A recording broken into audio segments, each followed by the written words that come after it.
Hi, I'm Phyllis from southernfrugal.com. We're getting ready to cut up the bathroom floor around the flange and getting ready to replace it with some plywood. We don't really know where the studs are, or not the studs, what are they called?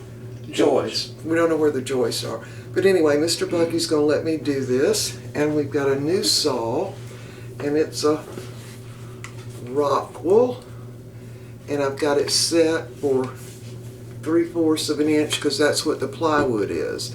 And we have already gotten the new plywood and all kinds of stuff to take care of this. So we don't know what we're going to find. So I've gotten a new flange to go on the base of the commode just in case, y'all. Alright, so there's Mr. Bucky.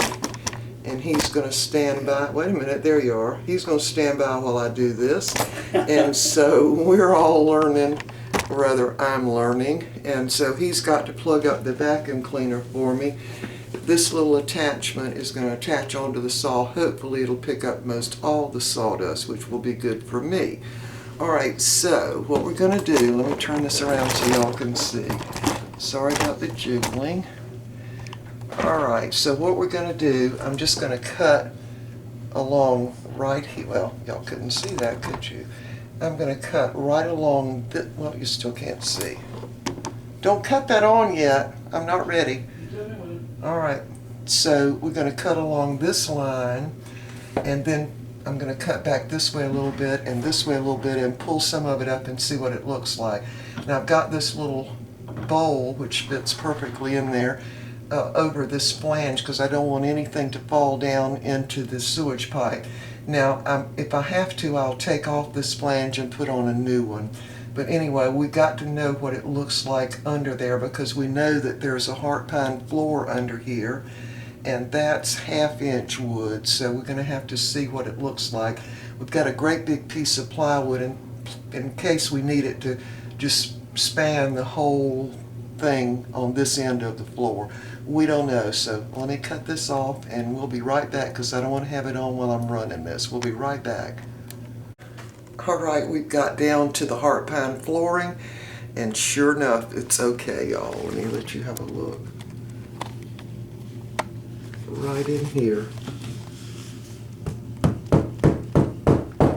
It's fine. So hopefully it's that way all the way around, in which case I'm probably just going to take off the flange and put a new one on and fill in this little area with plywood and cut the little circle out. Alright, let me cut a little bit more. We're going to see what else we got. Be back. Alright, I got some more cutting done, but the saw heated up, started smoking really bad, and I called the company and they said that was not normal. So y'all, I got to go back to Lowe's and take it back and see what else I can find. Alright, see you later.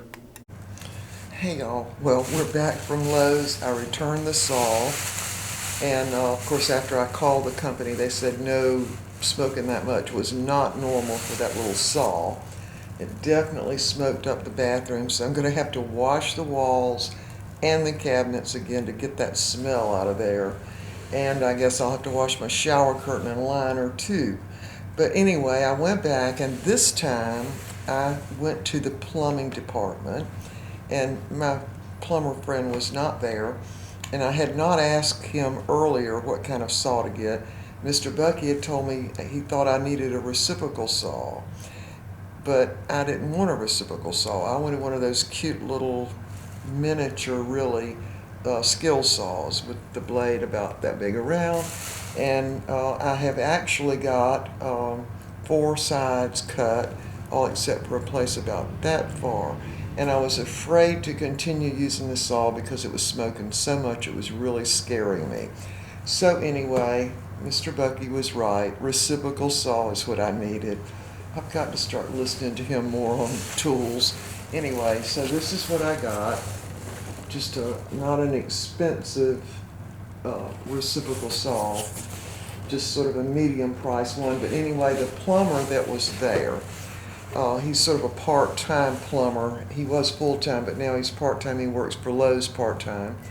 And he said, well, let's just walk over to the tool department, and I'll show you what I use. And this is the one, he said he uses this all the time, because what I've got is the heart pine tongue and groove is under the plywood. And so obviously I don't want to cut that. So I am going to have to remove that flange though, which shouldn't be too difficult. And I've never removed one before, but I've watched a couple of videos on it and it doesn't look that difficult to me. And so anyway, Mr. Bucky's letting me do all of this, y'all, so we'll see. Anyway, I'm going to go ahead and use the reciprocal saw to cut that little square out, because really the plywood is resting on the tongue and groove heart pine under the bathroom. Now the reason we did that that way is because we relocated the commode in that bathroom. It was on the other wall, and the bathroom door actually opened into the dining room. I know, I didn't like that. Mr. Buggy sure didn't like that. And so we switched it so it opens into the office. And that meant we had to switch the commode from one side to the other. So it's not like we can just take that floor up and, you know, have it heart pine like the rest of the house, just because there's a hole there where the other commode was. So that's why it had to have the plywood over it. But anyway, he went ahead and got what looks like about 1/3 of a sheet of the 3/4 inch plywood. Now I know everybody calls that an inch, but it actually measures 3/4 of an inch. So anyway, we're going to go ahead and get this done tomorrow, because I am just done for today. I really probably should have listened to Mr. Bucky to start with, but I did want one of those cute little saws. But I'll have to tell you, I had one before, only it was the battery operated kind. And I used that in the bathroom when I redid the other I've redone both bathrooms upstairs. And when I redid the one in the master bath and put up the tile and all that, I also did the shower in there, but now that shower has 2 handles, one for hot and one for cold. And the bathroom and the tub, hot and the cold, it doesn't have a single lever. So when I did this bathroom down here, repairing the single lever, that's the first time I'd ever done a single lever faucet for a shower. So anyway, Mr. Bucky is the carpenter and I am the plumber and the electrician here, and we both are painters. And let's see what else. Oh, I'm getting ready to install a new ice maker, because our ice maker went bad about 2 weeks ago, and we've been using ice trays, but obviously the refrigerator is going to stay with the house, so we had to go ahead and get a new one. So I'll be putting that in tomorrow, which should be just a matter of unscrewing 2 little screws, unplugging it, and then reinstalling it should take 5 minutes, right? Nothing difficult about that. It's not like you have to reconnect water or anything, because the water just comes out of a little spout there, so that is no big deal. So we'll get that done. And at some point, y'all, we're going to get this house ready to put on the market. I'm just beyond saying when we're going to have it ready at this point. But I have already got the stick-on tiles to go on the bathroom floor. Did y'all suddenly get dark? I think you did. Huh. Oh, or did my light burn out? I don't know what happened here. Huh. Or maybe the sun went in. That's what happened. All right. So back to the tiles. Now I'm using the Armstrong stick-on tiles.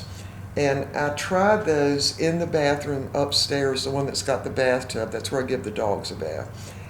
And I thought, well, you know, this is inexpensive and probably not going to last long. And I did this, I'm not sure how many years ago, maybe 5 years ago. Well, y'all, I'm here to tell you it works fantastic. And I particularly was interested to see how that tile would do when we had really dry weather. And so the very first winter, of course, in about February, we had just super low humidity. It was really dry. And so sure enough, I went up and checked it. None of the seams had separated or anything. It stays looking great. And it actually says it's got a 25-year warranty. So anyway, I've got a different color, of course, to go in the bathroom downstairs, but it's very inexpensive. and it looks great, y'all. And some of that you can actually grout. I didn't want to have to do that, so, but I really like the way it looks. So hopefully the new owners will like it too. But it definitely is worth trying it. To me, it's a lot better than putting down the linoleum all over the bathroom and having to use that glue that you have to use and all that. I like this much, much better, and it looks really good. And, you can't beat it for the money. It's really a good deal. All right, y'all, I know I look tired. I'm exhausted from just going back and forth and trying to get the right tool and then I really didn't think we were going to have any problem just cutting out that little square in the bathroom. I really didn't. And that really wasn't a problem. The problem was the saw, y'all. I know. Anyway, I did not get the same brand. And so this, of course, we can use this reciprocal saw for a lot of other things now. Mr. Bucky has had a couple of reciprocal saws, and I've used them a couple of times, not often though. And but this one's a little smaller. He had the great big kind. And what he did was cut down trees, and he actually cut out roots from the ground using them. He was always breaking the blades. So this time I got a pack of, I don't know what it looks like. I'm just looking at the pack now. Y'all are propped up on it, by the way. There must be 25 blades in there, all different kinds. So that should help us later on. Okay, I'm going to go ahead and get our supper together, because all this time, all this was going on, I was slow cooking a Boston butt that I got on sale at Bilo. And so we're going to go ahead and have a little bit of barbecue for supper, fixing coleslaw. I already fixed the corn muffins, and I'm not sure what else. Anyway, we will see y'all, maybe we'll see y'all tomorrow and get this thing together on the bathroom. All right, so bye for now. Hey y'all, well, it's the next morning after the fiasco with the saw. It did burn up the motor in the saw, so I took it back, and of course I smell like smoke, and the saw smelled like smoke, and but no problem taking it back. And I did, of course, get the reciprocal saw, which I showed earlier. So to get a positive note on everything, we did get the ice maker that we had ordered a couple of weeks ago yesterday, and so I'm going to install that, which is just 3 easy steps, so I should be able to do it. I've never done one before, but this is a real simple GE refrigerator with a top freezer, and so we should be able to do it with no problem at all, and that way I'll have a more positive attitude when I go back into the bathroom and begin that work again with a different saw. All right, so again, this is a GE refrigerator. It's a very simple refrigerator. Let me turn you all around. I've got y'all sitting in the chair here, and I'm going to make real sure you don't fall off. All right, so there's the ice maker. And I had already taken the cover off of it. There's the cover. Let me see if y'all can see a little better. And right down here, I can see some metal chips right in there. So I was pretty sure the problem was going to be the electrical part of it, which turns on a little heater underneath here and causes the ice to come out. And so that's what was wrong. So no, I couldn't repair it because I don't know how to repair electrical stuff like that. So we had to just order a new one. All right, so the first thing we're going to do is take this one out, and it's simple. Let me take y'all off here so you can see better. Turn this around. Okay, right here there are 2 Phillips head screws, and all I'm going to do is unhook those 2 screws a little bit and just slide this thing up. And also I'm going to probably have to use a little flat edge screwdriver to pull up these little connections here so I can pull out the plug, and we'll just lift it out. All right, I'm going to do that and we'll be right back. All right, the little clips you have to get undone are right here. See that little clip? And there's one underneath, but I couldn't see that, so I had to get a mirror out. Also, my flat edge screwdriver is just too long to go in there, so I just got a regular table knife, and using the mirror, go up in there like that and just kind of loosen that clip right there. See if I can get it. It's kind of hard doing it with the mirror. Just pull forward and unloosen that. There we go. I think that'll work. And then same on the top one.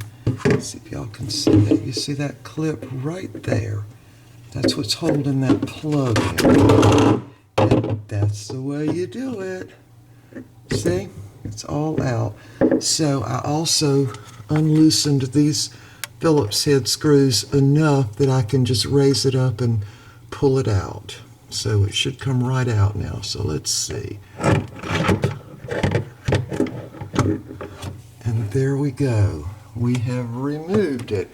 And isn't that interesting? See, there's ice still in there. And the reason is because this little heating element has to heat up for the ice to be able to come out.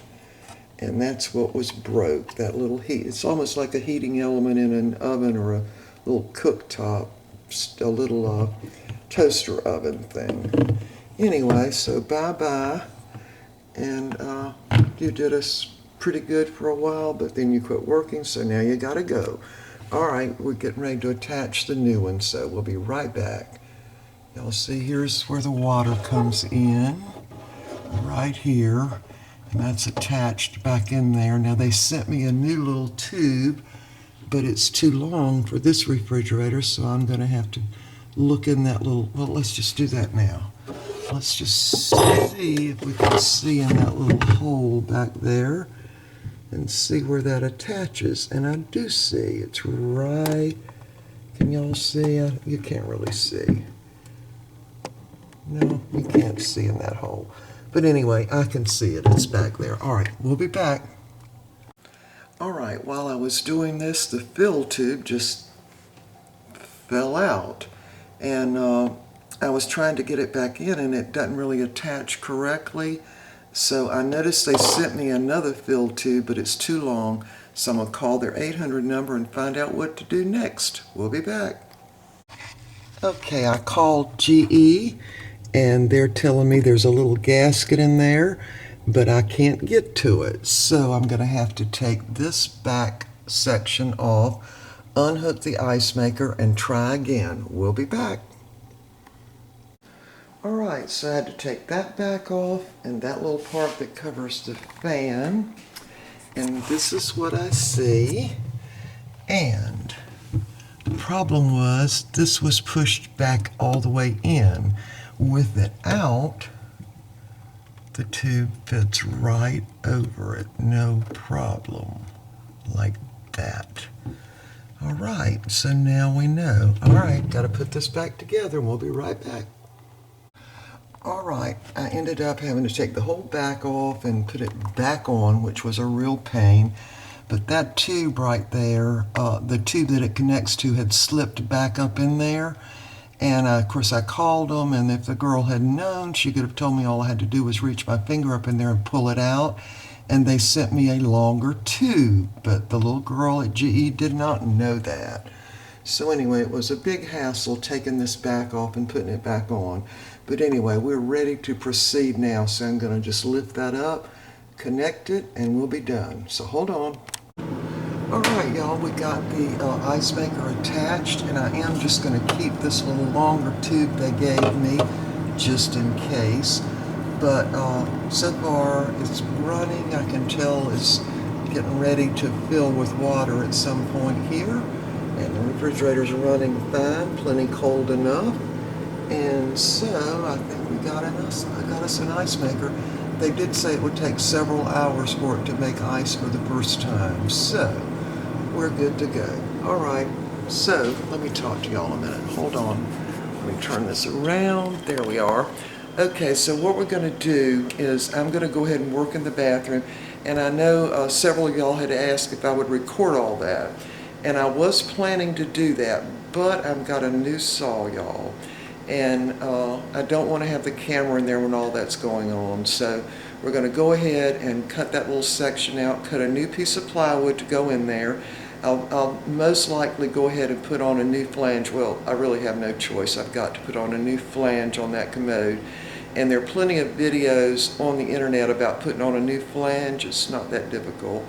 And although I've never done it before, it looks pretty easy. And so I'm going to do that and go ahead and get everything situated, and then we'll put down the stick-on tile I was telling you all about.